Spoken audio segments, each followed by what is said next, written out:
excited to have Alissa Lucas Henriksen here today. We're going to talk to us about how to prep for virtual interviews. Well, let's get going. I would love it, and I know our audience would love it, if you just share tips that can help people prep for their job search. The thing that you need to make sure that you focus on are your core strengths, are the things that you've been doing in your past, and really how you can carry that forward. What you don't want to be doing is applying to every job. When you start applying to a number of different positions, it's going to cause confusion in your mind about what it is that you want to be doing or that you should be doing. And that confusion is going to carry forward in everything that you do from that step forward. What have I done? What am I good at? And where do I want to go from here? And focus in on those positions with those companies.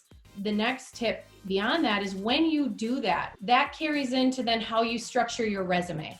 Your resume is your story. When you are putting that together, that it's very clear as to what you've done in your responsibilities. When you start grabbing at a number of different positions, that resume is going to get pretty confusing. Oftentimes people don't put their information of how to contact them, or it's outdated, or it's a house number.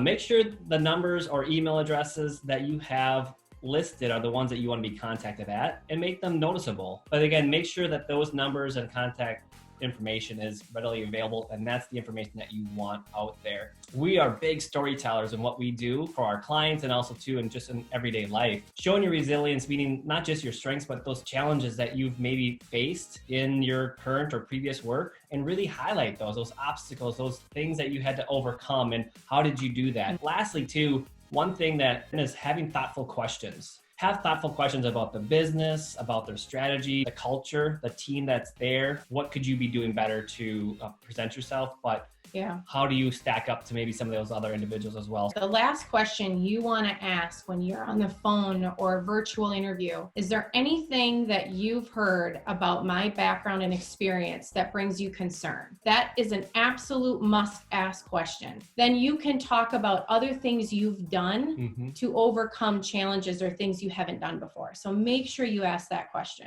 Getting ready for a virtual interview, what prep should you do? Getting ready for a virtual interview is obviously having your room set up, having the technology that you need, making sure your iPhone or your smartphone has the right setting or has the right app.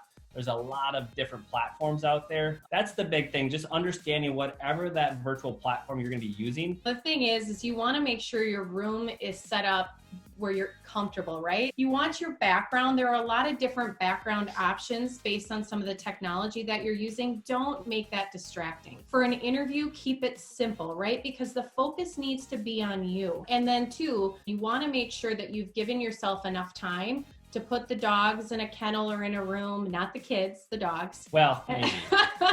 And then to just make sure the kids are situated. You know, that's an important thing. You got to make sure that you're also dressed for it. Dress the part, have the room ready. Like Lucas said, practice. When you practice, I mean, things just happen. We all know that, right? You know, having a window behind you sometimes isn't the best because then it darkens your face. Having something that's appeasing, but it focuses on you. And last, I'm going to say this. If a kid or a dog runs into the room, you've done everything you can.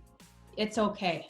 Take a deep breath, move on. It's no big deal because we're all dealing with it. Moving on to our next question, what are some other tips a candidate can do to stand out and separate themselves? Great question. I can't tell you how often we get a resume and we get a cover letter or a resume cover letter and brag book. And it shows so much about that individual. That extra work that they're doing, it really shows up. They've read the cover letter so many times. They've tweaked their resume. You know, they put some thoughts and detail into a brag book. And so those things, when you package that together and you send it to an employer, that employer knows you're serious and that you really want to show or highlight what it is you want and your strengths. A brag book is something highlighting awards you've received. You received a lot of compliments from your boss or from your customers, and it's talking about you, your character, your follow through. Maybe you're a designer, and so it's almost like a portfolio of the designs you've done. If you're in sales, it's awards or it's numbers. Numbers are key. You want numbers a part of everything: resume, cover letter, brag book. So a brag book is an example. It kind of is a history of some work that you've done. Now, this doesn't mean it doesn't need to be like this thick. It's just some documents that help separate you from others that may be interviewing for that position. And if there's something very specific that you want to highlight that ties to that job, that's what should be part of your brag book. Right. If you want to do something different, do a little video intro of yourself. Yeah. Say who you are, where you're from, what you're passionate about, what you're looking for in your career, and why that job is interesting for you and why you're excited to go forward. Just make sure that your social presence is professional and that it's in sync. So your resume lines up with your LinkedIn profile and that's not off kilter. They're not lining up. People look at that. If you're missing a job on your resume, but it's shining there on your LinkedIn profile, we're going to have more questions as to why you left it off your resume. A couple other last tips are pretty straightforward, but I think are often forgot. But during an interview, be engaging, show your interest, express your interest, and be excited and be interested, be engaged, have good eye contact, even though it's a little awkward with the video. Just make sure that you own your time, that you're respectfully confident. And then after it's all over, make sure you receive the person's email address. Yes. So ask for the email address, which is another question, and then send that follow-up thank you. People ask, well, should we wait a certain amount of days? I don't think so. I think if you're super interested, or just send it right away, you know, and capture a couple moments of that interview, that conversation you had that really spoke to you, and highlight that in your thank you email. Anything that you can do just to continue to show your interest and hit those individuals, I think is a great tip to practice. Michelle says, in today's situation, do you feel it's a good time to look for a job? I would say it's all based on your situation. I mean, if you're loving where you're at and things are going very, very well, then no, continue forward. But if you're finding right now, based on the current situation and state, maybe you're learning some new things about the way people are reacting and responding to what's going on, it's always okay. We advise our clients, you never rush a hire. We should never be rushing into hiring somebody. We want to make sure it's the right fit. And so we take the necessary steps to do that. And so you should be doing the same thing. You're never going to rush into a job. So make sure that you're asking the right questions so that it feels good in your gut and in your heart, that if you do make that change,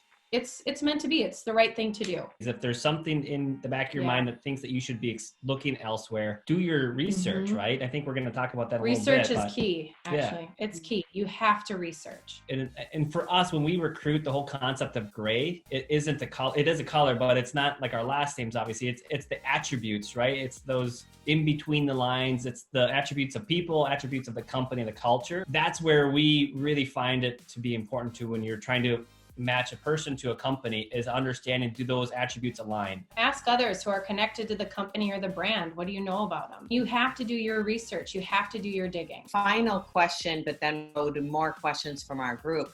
What feedback do you receive from clients after an interview? Are there any consistencies that you could share that help people today? We feel that no matter what, every single person deserves feedback.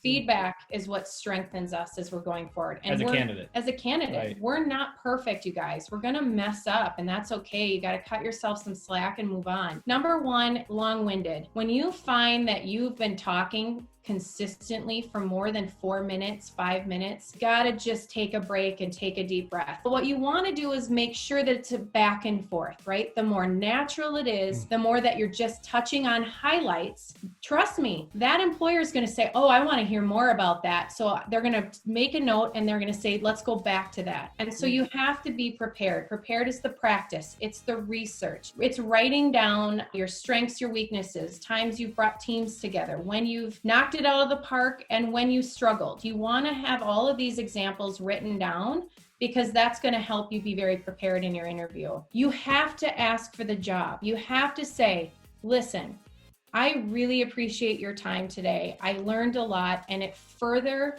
convinced me that I'm a really great fit for this position, and I want this job, and here's why I want it. I'm very interested. What are the next steps? Being engaged, being excited, be a cheerleader, just not saying that over the top, but show your interest, have this, smile, good eye contact, be confident in yourself. The other thing too is when you're describing, common questions that I like to ask, and I think our employers that we work with too like to ask them, why are you interested? And so often people are like, think, why are you interested in this role? What Yeah. what spoke to you about it? Or why are you interested in this company? I'll end with this. Resumes, I will tell you this. You're going to have a follow-up email from Team Women, and in that is a link to our latest blog, and it gives very specific details on how to put together a successful resume. And we even have a link to a template, a free template that you can put your information into. We want to do everything we can to help people out. And then we're also providing a 15-minute free consultation. If you're interested, you want us to review your resume. Once you've put that together, we are absolutely willing to provide that feedback. Use that template. It's a great template. There's 2 different options for you. And then reach out if you want some expert advice on resumes. You have just given us so much. I can't even tell you how much I appreciate this. And so all of our viewers, chat's going crazy. Somebody said she took 3 pages of notes, and it's great information. Thank you, all of our attendees and your membership, our members, to our non-members. We're happy to have you all here today. Look forward to seeing you at the next one. Thank you. Bye-bye. Bye. Bye.